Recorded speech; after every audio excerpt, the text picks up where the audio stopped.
Senator has the floor. Thank you, Mr. President. So I represent the town of Dumfries.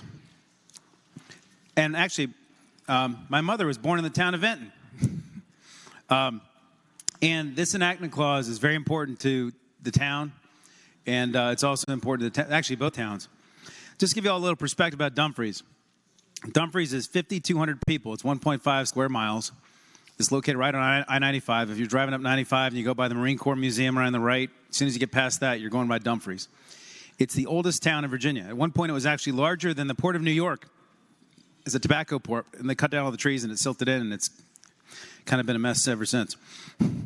But the town of Dumfries has a median household income of $60,000 per family. Prince William County's median family income is $98,000.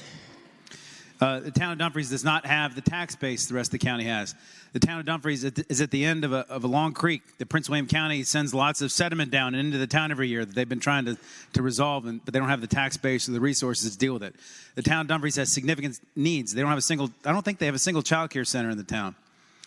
And they have been talking with Colonial Downs now for the last year and a half since we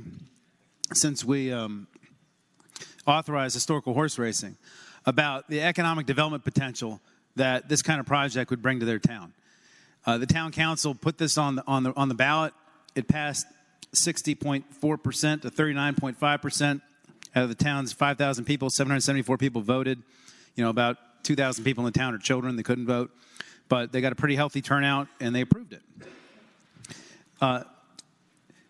Dumfries desperately needs this. And I was happy to get them on Colonial Downs' radar, which is what got this project focused here. The way I've heard it described by the senator from Portsmouth, this agreement that's been put together between all the stakeholders is a delicate balance. And it's all for one, one for all. And if you read the JLARC report, what it said was that if we do these casinos, historical horse racing is going to take a 40% revenue hit. And so while there may have been policy considerations underlying what we did a year or two or three ago, by throwing 5 casinos into the state, it's kind of changed the nature of the ballgame for these folks. They've come in and they've invested $90 million in Virginia in these facilities. Now all of a sudden we inject a bunch of competition in. And now in order so they don't get their loan called, they need to be able to expand their business model more. And that's what the consideration here is. It's not trying to necessarily fund more purses. It's to make up for what we're doing to them, in part. The last thing I'll say is that I live in Mount Vernon. And I can walk 2 blocks from my house when there's no leaves on the trees. I can look out over the Potomac, and across the river, I can hear this sucking sound. Bright lights and a sucking sound.